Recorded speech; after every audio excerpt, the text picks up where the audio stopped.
Este podcast é recomendado apenas para maiores de 18 anos. Sexo Explícito. O podcast para você gozar a vida.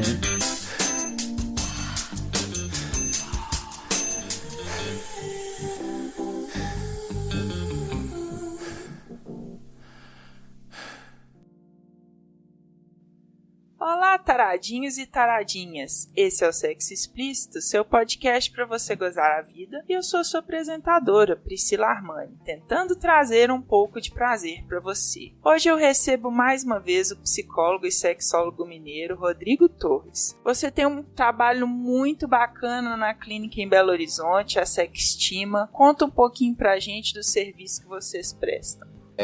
A gente tem consultórios aqui na Pampulha, a gente está focado em atender individualmente a casais, né, pessoas adultas, nas questões sexuais e nos conflitos relacionais. Temos, né, hoje pessoas da nossa equipe também atendendo em sexualidade, em psicoterapia. Estamos num processo de crescimento, gostamos muito do trabalho que proporcionamos, porque nosso objetivo é proporcionar saúde psíquica, saúde sexual, melhorar a qualidade de vida dos casais. Então a gente trabalha com foco nessa área, na área do relacionamento, seja ele no relacionamento do casal ou no relacionamento sexual. É basicamente o que a gente tem feito nos últimos anos. Bacana demais. Lembrando que todas as redes sociais e links da Sextima estarão na descrição do episódio. Confiram. Então, hoje eu e o Dr. Rodrigo vamos ler e responder algumas perguntas anônimas que foram recebidas aqui pelo podcast, no perfil do Curioscat, chamado Pod Sexo Explícito. Você que está ouvindo, manda pra gente a sua dúvida em curioscat.me/pod sexo explícito. Esse link também vai estar na descrição do episódio.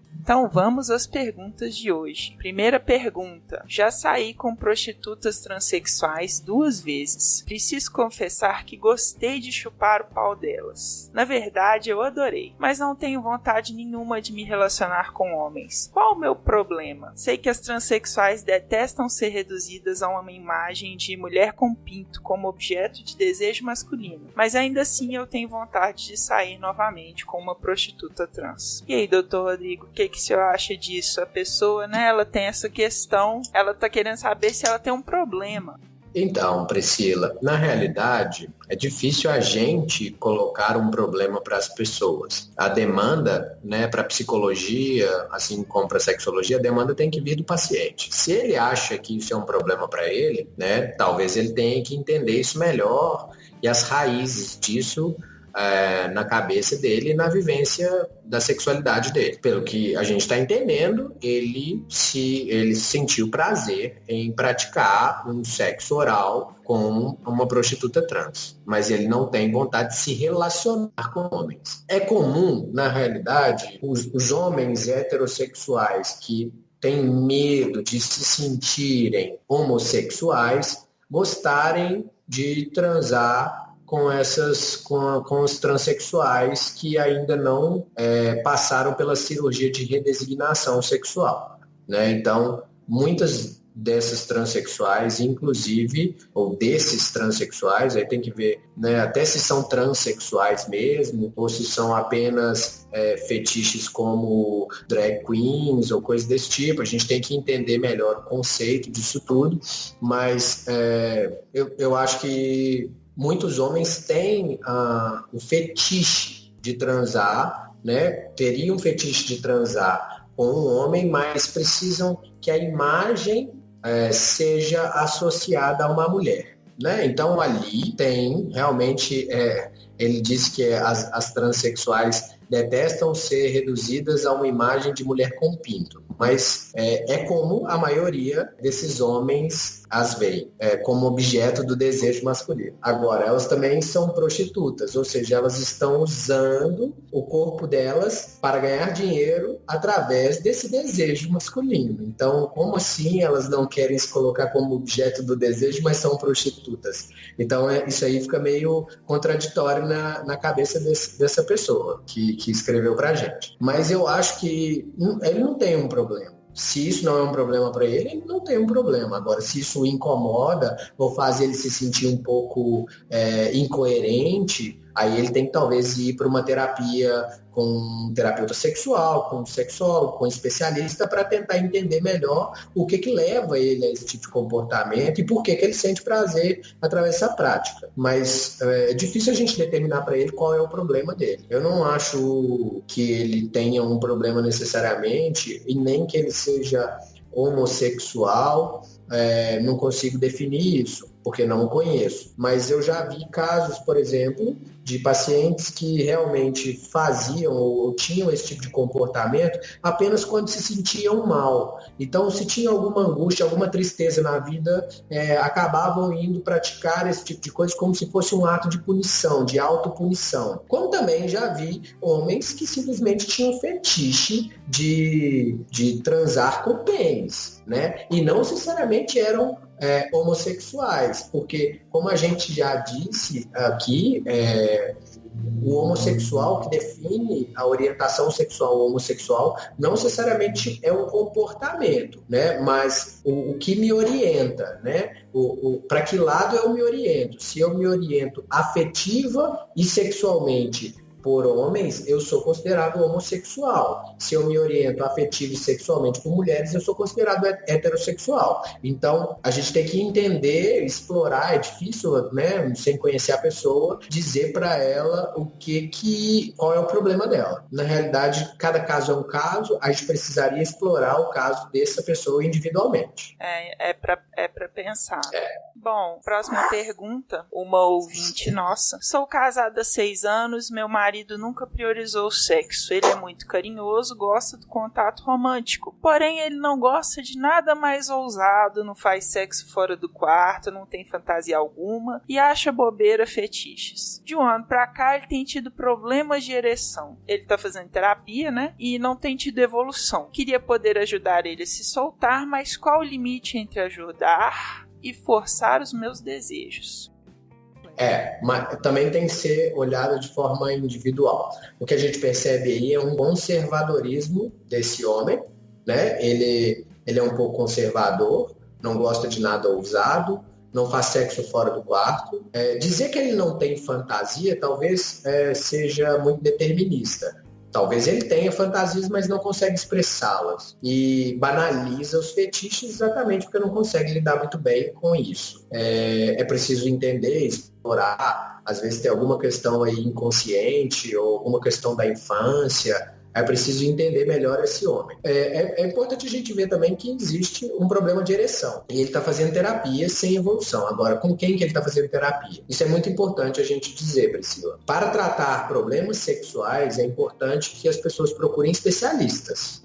Se você tem um problema de ereção e vai fazer terapia com um psicólogo, eu sou psicólogo também, mas sem a especialização em sexologia ou em terapia sexual, um psicólogo comum, um psicólogo sem a especialidade, ele tem pouquíssimas ferramentas para tratar esse tipo de situação. Então é importante perceber com quem que ele está fazendo terapia, porque se não está tendo evolução, talvez ele não esteja fazendo terapia com alguém que entenda sobre o assunto de forma objetiva, que tenha conhecimento. Porque o conhecimento da sexologia ele é um conhecimento antigo, é um conhecimento de mais de 50 anos. Porém, poucos psicólogos saem da universidade com esse conhecimento na bagagem. Então é importante também saber que se estiver fazendo com um psicólogo tradicional, realmente a evolução vai ser ou muito lenta ou não vai existir evolução mesmo, por questão de conhecimento, né? E aí vale a pena realmente procurar um especialista. Mas ela fala que ela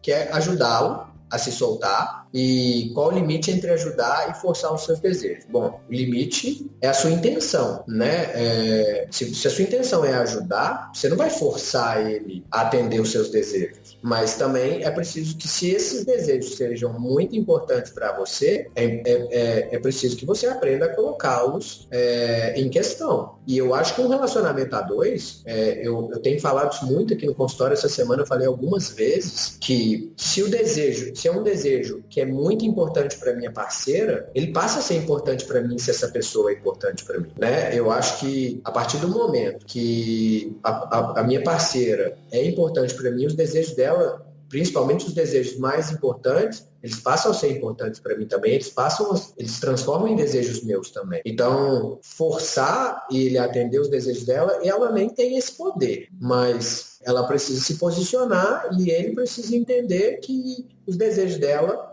também precisam ser importantes para ele. Concordo. E aí, falando um pouco de desejos, né, de estar dividido entre os desejos, o nosso ouvinte da próxima pergunta está numa situação parecida. Ele coloca: sou tarado por pés, adoro lamber, chupar, esfregar no rosto, mas comecei um relacionamento com uma garota sensacional que tem pés feios. Eu adoro ela, mas não sei como falar isso pra ela. Então, pelo que eu entendi da pergunta dele, doutor Rodrigo, ele gosta muito de pés, mas ele acha os pés dessa menina com quem ele acabou de começar o relacionamento feios. Tá dividido entre o relacionamento e o fetiche. E aí? Então, eu acho que o mais importante é o seguinte: ele tá falando de um fetiche, que é a podolatria, né? E é comum, bastante comum. A questão é que não dá pra gente ter tudo, né, Priscila? Eu acho que todas as pessoas com as quais a gente se relacionar vai ter algum tipo de defeito ou alguma característica que não nos agrada. E aí é preciso colocar na balança, né? Bom, ele disse que ele começou o relacionamento com a garota sensacional. E os pés dela são feios. Talvez valha a pena ele entender o fetiche, né? Por que ele tem esse fetiche? E será que é a única forma dele se excitar?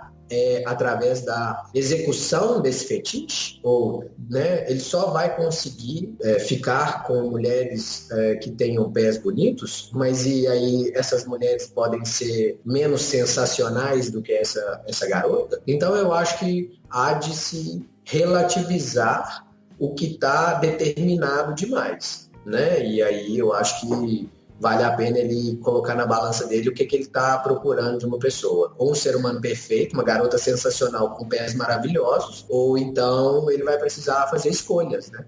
E eu acho que a vida é feita de escolha e toda escolha implica em perda. Se ele escolher os pés, ele vai ter que abrir mão da garota sensacional.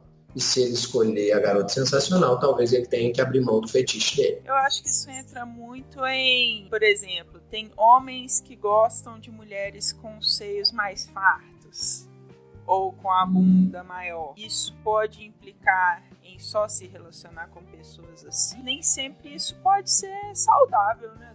Mas é diferente, sabe, Priscila? Porque os seios fartos ou a bunda maior não são fetiches. A podolatria é um fetiche. E aí a gente precisa explorar melhor o conceito, né? Um fetiche geralmente é algo que eu só consigo me excitar executando aquele fetiche ou vivendo esse fetiche. Então, é importante entender, né, se é um fetiche ou se é simplesmente uma tara, né? Quando ele fala, sou tarado por pés, tal, é legal, ele gosta de pés e tal, mas se for um fetiche, aí a gente tem que entender melhor e ele talvez tenha que trabalhar isso com a ajuda de algum especialista. Bacana. E vamos para a quarta pergunta. Nossa ouvinte se relaciona com um homem há alguns anos e ela escreve: já reparei algumas diferenças entre o meu orgasmo quando eu me masturbo e nas relações sexuais. Quando eu me masturbo, demoro mais para gozar e o orgasmo é mais intenso, mas é um só. Quando eu estou transando, sinto muita sensibilidade ao toque dele no clitóris, prefiro toques mais indiretos. Fico desconfortável fácil, mas eu acabo gozando mais fácil, mais vezes, mas com menos intensidade. Aí ela pede uma dica para ficar mais à vontade. É o que a gente sabe, assim, que a ciência vem estudando. A gente sabe muito pouco sobre sexualidade feminina,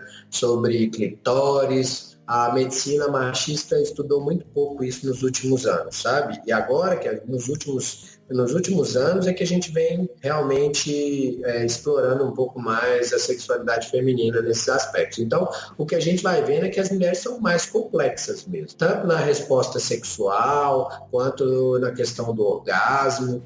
A ciência sabe pouco. porque os médicos não tinham tanto interesse em estudar e em construir conhecimento científico nesse aspecto. Agora a gente vem construindo com o feminismo, com a chegada das mulheres realmente invadindo de uma maneira muito positiva, invadindo esse meio machista. Eu acho que tem começado a surgir alguns trabalhos científicos a respeito da sexualidade feminina. A gente sabe hoje que o orgasmo da mulher tem a ver com entrega, Então, a dica para ela ficar mais à vontade é tentar se entregar cada vez mais, e tal. E também acho que é delicada essa história de a gente determinar que todas as vezes precisa ser do mesmo jeito. Eu acho que o orgasmo da mulher, ele varia de acordo com o dia que ela tá, com a intenção que ela tá e como o parceiro dela se posiciona. Então, eu acho que aqui talvez ela tá condicionando ou solidificando demais essas diferenças entre o orgasmo quando ela se masturba e o orgasmo que ela tem nas relações sexuais. Tudo bem, vai ser diferente mesmo, porque ela tá sozinha e no outro ela tem uma outra pessoa ali. Pra você ver que é diferente, Ela demora mais para gozar sozinha, claro, tem menos estímulos mentais, vamos dizer assim, mas ela coloca mais pressão no clitóris e o orgasmo é mais intenso. Mas um só. Quando ela está transando, ela tem muita sensibilidade ao toque do parceiro no clitóris. Quer dizer, ela tocando, tudo bem. O parceiro tocando é muito mais sensível. Ela prefere toques indiretos. Fica desconfortável facilmente, E aí ela vai se ajeitando e acaba gozando mais fácil. Mas é menos intenso. Essa ela goza várias vezes. Eu descobri, assim, através de algumas pacientes, eu descobri um site chamado ohmygodyes.com, que é um site onde tem algumas temporadas, alguns vídeos de mulheres ensinando práticas de masturbação e habilidades de toques no clitóris, toques indiretos, práticas como chegar perto do orgasmo, parar, chegar perto do orgasmo, parar, chegar perto do orgasmo, parar, para que o orgasmo, na hora que ele venha com mais intensidade. Então, existem técnicas, E eu acho que agora a gente está desenvolvendo essas técnicas com a chegada dessas mulheres mesmo se impondo e se colocando nesse lugar de o meu prazer é importante. Tem que ser levado em consideração a despeito da pornografia que só fala do prazer masculino e que a gente nunca sabia se a mulher estava ali porque ela queria ou se ela estava ali porque ela estava sendo meio obrigada a isso. Então, a chegada dessas mulheres para se posicionarem na sexualidade tem ajudado demais a gente construir conhecimento. E a gente tem que saber que a gente ainda está nessa construção. Então, é muito difícil dizer para ela o que fazer para ficar mais à vontade. Ela precisa relaxar, ela precisa se divertir e entender que cada dia é um dia, que não é porque aconteceu ontem que vai acontecer hoje, e não é porque não aconteceu ontem que não vai acontecer hoje. Ah, sensacional, esse site é muito legal mesmo, eu vou colocar na descrição do episódio também. E alguma palavra final para os nossos ouvintes? Transem com prazer, com vontade, com desejo, com saúde. Acho que a sexualidade está aí para a gente viver. O que eu acho que a gente precisa é construir novos modelos de sexo e principalmente os modelos mentais. A gente ainda está perpetuando mitos e tabus a esse respeito e precisamos desconstruir esses mitos e tabus, enfrentando-os e criando novas práticas. Então é isso, gente. Espero que tenham gostado. Não deixem de mandar a sua pergunta pelo curioscat.me/podsexoexplícito. Vocês também podem entrar em contato com a gente pelo e-mail sexoexplicitopodcast@gmail.com. E agora nós temos um grupo no Telegram, telegram.me/sepod.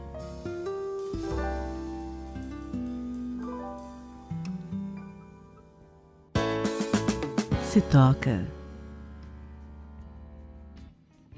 E aí, taradinhos e taradinhas? Hoje eu vou falar do Muchacha Caliente, gel para massagem corporal sensual que eu ganhei da ASOS durante a gravação do nosso 10º episódio. Se você ainda não ouviu, vale a pena voltar 2 casas e dar uma escutada. Apesar de gostar e usar os produtos da ASOS, eu tenho que reforçar que eu não estou sendo patrocinada. Então eu tenho a liberdade de dar as minhas opiniões com sinceridade. O Muchacha Caliente é um gel beijável que tem a proposta de aumentar o desejo e o prazer, excitando e aquecendo. A mulher aplica no clitóris e ou na região íntima e convida o parceiro ou a parceira a lhe dar um beijo sabor morango. Eu não sei se tem outros sabores além do morango hot. Esse foi o que eu ganhei e no site eu não vi nenhum outro. Eu não recomendo para o sexo oral masculino porque, na minha opinião, o homem talvez não goste de aplicar esse gel na região íntima. É um gel quente mesmo, de verdade, rapidinho, a gente sente um calor na bacurinha, é bem estimulante, um temperinho a mais, para quem gosta de uma pimentinha. Mas para os homens, eu acho que talvez ele seja quente demais porque ele realmente esquenta a região. E eu não acho que muitos homens queiram ou até mesmo aguentem. Porque tem muito homem, né, que tem muita sensibilidade. De qualquer forma, para usar sozinha ou acompanhada, é um gel bem gostoso para sexo oral e masturbação. Ainda tá fazendo um friozinho de leve, né, então é bem estimulante. O produto custa R$ 29,80 pelo site da ASOS e vem numa embalagem rosa muito bonita, com uma garota maquiada, como no Dia de los Muertos mexicano, uma referência à comida apimentada daquele país. Na embalagem vem também um cartãozinho com uma brincadeirinha picante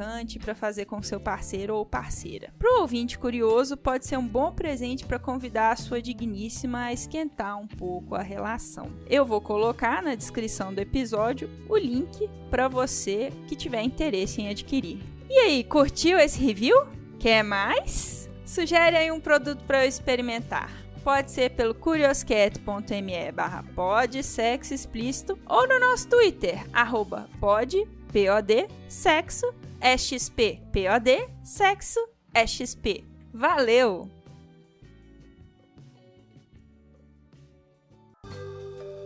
E esse foi mais um episódio do podcast Sexo Explícito. Foi bom pra você?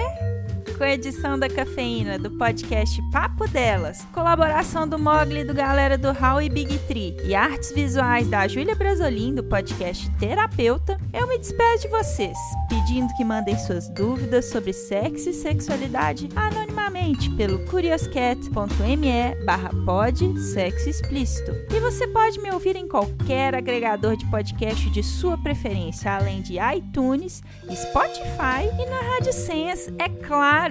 E aí, o que você está esperando? Bora gozar a vida? Beijo!